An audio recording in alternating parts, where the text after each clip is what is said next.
So here I am in the neighborhood today, Mr. Rodder's neighborhood, that is.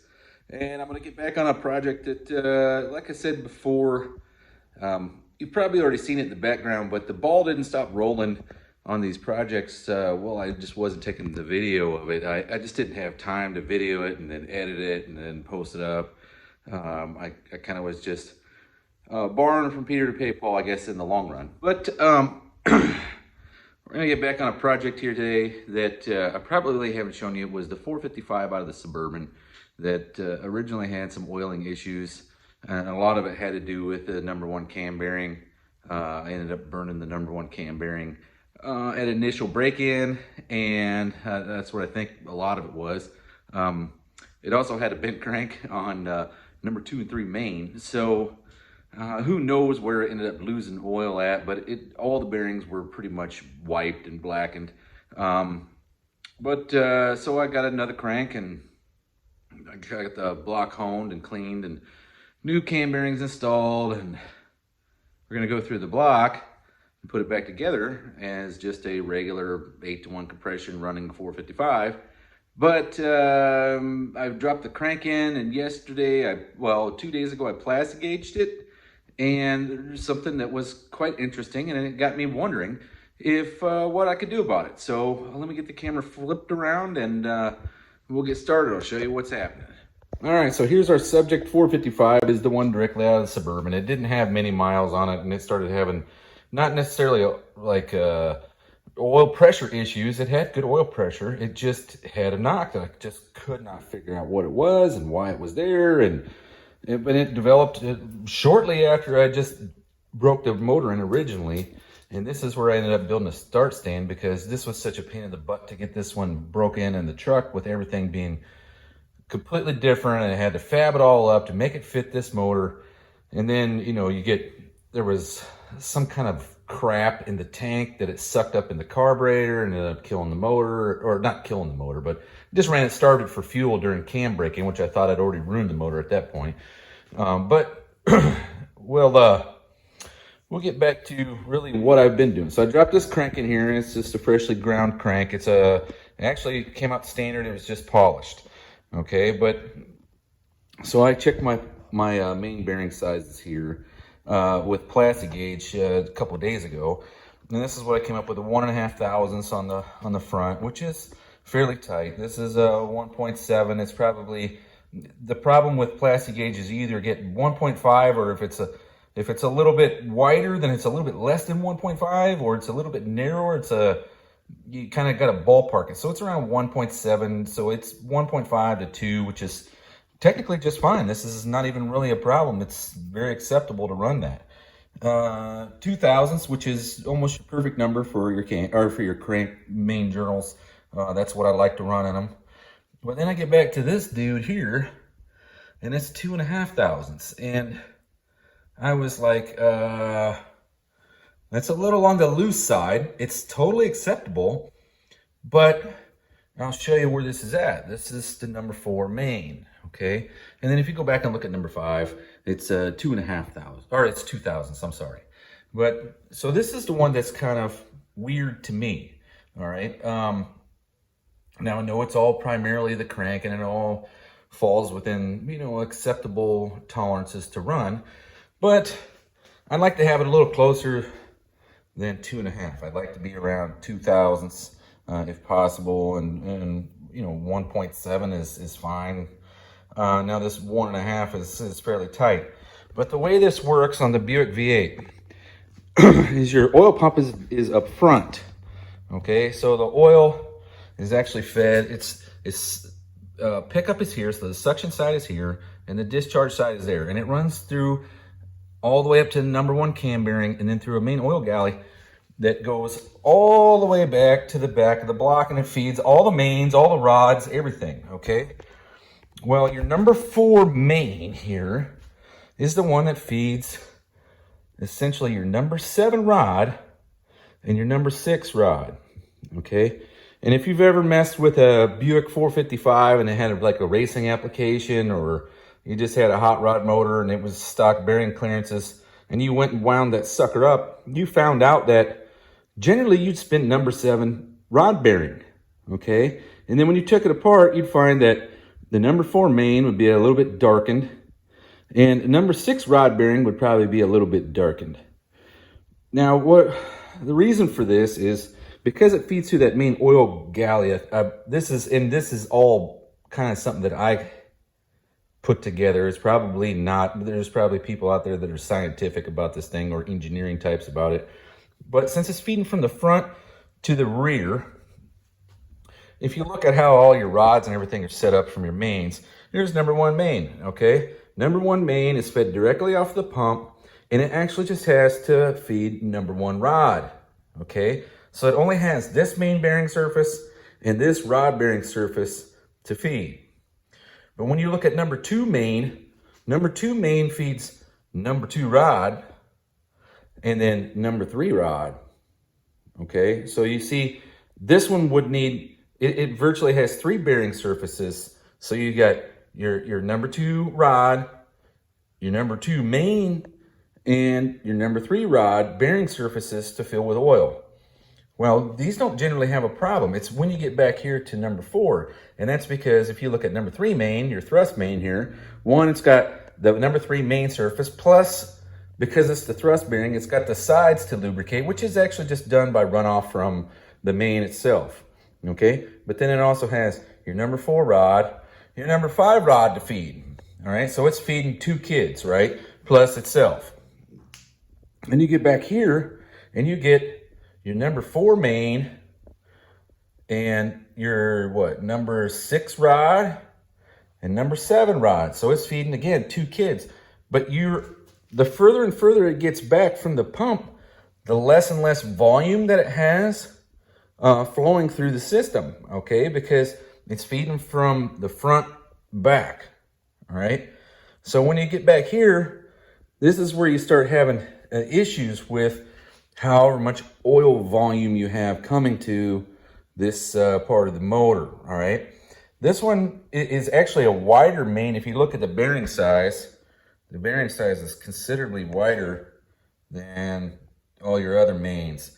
And this is just the rear main, or this is the number 5 main, the rear main. It has the largest bearing surface, and that's, I believe, for structural rigidity of the block. I don't know if all Buick, like say, the main bearings are pretty much similar between nailhead and 455 and 400 and all that stuff. I don't know if this is the same on a nailhead or not. I'm not entirely sure. I've never had a nailhead, so I couldn't tell you. But it only has to feed this 1 rod, which is your number 8 rod, and then this bearing surface here, right? And then you got your slinger and everything else, but there's always going to be oil running out of these mains. But the reason why I believe it spins the number 7 rod bearing is it's always the furthest one. It's essentially, this is the one you're relying on the most to provide the most oil, okay? So when your crank has been turned and the oil holes have been chamfered, it actually allows it to oil sooner and later when you chamfer the holes like this, all right? But with the tolerance here being at 2.5 thousandths, it got me wondering, because what's going to happen is as your oil's flowing back, it being 2.5 thousandths, it's actually going to lose more oil around the bearing surface than all these others because they're tighter, okay? And when they're tighter, they actually generate better oil pressure because there's less, I don't know what you would call it, splash over or spill over on the bearing because it's a tighter bearing fit, okay? So that got me wondering, this 2.5 is acceptable. If this was a racing application, this would be great, but this is a towing application. This is what I use it for, is towing in my Suburban, right? So that means you're generally running low RPM, and it will be this number 4 main right here is providing for the furthest away from the pump. So in my personal opinion, it needs the most oil out of all of them, but it can't get that because it's now required to have an even larger volume because of the spillover on the side of the bearings. All right, so my plan was, well, let's see. You look at all these bearings, like you can't swap this bearing And you can't swap this bearing because this is your thrust. It only fits in one spot. And this bearing we know is wider, okay? But I can easily move number 1 and number 2 main bearing to this number 4 spot. And the whole idea is, how perfect are the bearings? Are they down to 100,000th? Are they, I'm assuming that there is some quality assurance slop allowed in there, because you can't buy a 1,000th under main bearing for a Buick. And I went and looked at the company that I know of that does 1,000th under main bearings, and that's King Bearing, right? Went and looked at their website. They have no bearings for Buicks, period. Okay, so you're kind of on your own when it's like, okay, well, let's come up with a 1,000. Now, like I said, this is totally acceptable. And if this was off of the number 1, I probably wouldn't even have an issue with it, right? But since it is the number 4, which actually requires, in my opinion, the most oil to feed these two rods, being the furthest away from the pump, I'd rather have a little bit tighter tolerance here so that our spillover, you know, if anything, I guess maybe it is best that it's here, because that means with these tighter tolerances up front, there should be more oil getting to the back. I don't know. I'm actually just playing with this, and I thought it was something interesting that I thought maybe I'd just give it a try. Since I don't have a rear main seal in here, all I did was Plastigauge it, the crank's just laying in there. What happens if I move the bearing shells around between those 3, which they are interchangeable? Would I find an extra 1,000 tolerance? So I'm gonna give it a try today. Let's see what happens.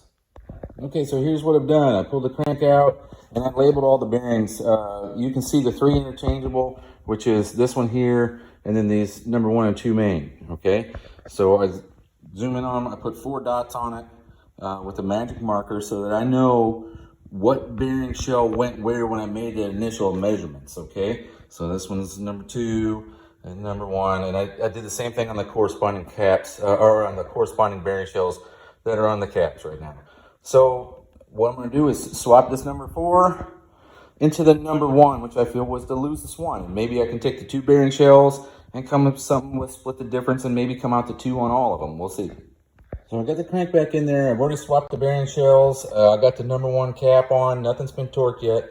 And so we get our Plastigauge for number 4. This is the one I'm most concerned about. I'm sure number 1, even if I mix and match bearing shells and changes something, it's probably not going to get much tighter. We'll see though, but I got Plastigauge in number 1. So here is number 4. You just lay your Plastigauge there. You don't really want any oil or anything on the crank because it takes up space. So you're trying to measure that space is what you're trying to measure. You put oil on there, it's going to skew your results. So I got it all on there. We're going to put number 4 main cap on, torque them down, and then read the Plastigauge. So here's the results, and it was kind of fascinating because I have never done this before. I generally just drop them in, measure them. If they're within tolerance, go. I've never had to fight with this before. But here's what we ended up with. Okay, so you look at, here's your number 1 main bearing tolerance, right? So this is, you get your little handy dandy Plastigauge measurement sheet here. And you line it up, you find the widest part of it, and you line it up and you measure the tolerance, okay? So let me try to do this two-handed. So if you can see there, you start with 3 thousandths all the way to the left, 2 thousandths, 1.5 thousandths, 1 thousandths, okay? Now, you never really want to be in the 1 thousandths area unless you probably have something that's not a racing application, is low RPM, and it was finely ground. I know some of the early Buick stuff is really tight, but as you can see, this one is, all right, so we line it up. It's just a bit wider than your 2 thousandths mark, okay? So that means it's been smushed more. So that means it has a tighter tolerance than 2 thousandths, okay? So then you come over here to your 1.5 and you try to measure it, your 1.5, get it on there somewhat perfectly. And it's a little narrower than 1.5, so you might end up with 1.7, 1.7 thousandths. Not a big deal, but here's what it did do for the number 4 main. So you pick the widest point, right? And the way that looks is it looks like it's tighter on one side of the cap than the other, and that may have been from the way I took the cap off. I try to knock them from one side. You don't want to move the cap back and forth like this at all, because when it's sitting there and you loosen the bolts up and you're trying to read your bearing clearances, if you move the cap back and forth, it pinches the plastic gauge on the forward or aft part of the crank, right? Which is probably what we're seeing here, but just for safety's sake, okay, I'm going to measure that to see what it is tolerance-wise, all right? And let's just say that for some reason the cap is weird like that, but what is our, and this is hard for me to get in there like this. Let me swap around and see if I can do something with my other hand. All right.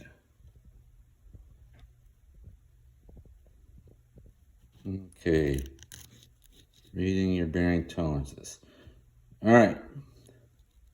On the widest part, it's still not even 1.5 thousandths. It's a little bit under 1.5 thousandths, that wide part. So it's probably, again, 1.7. But if you go back to, you look at the rest of the strip, all right, and if you don't like how it's missing there in the center, that's probably because there's just maybe a little bit of oil right there, something of the nature.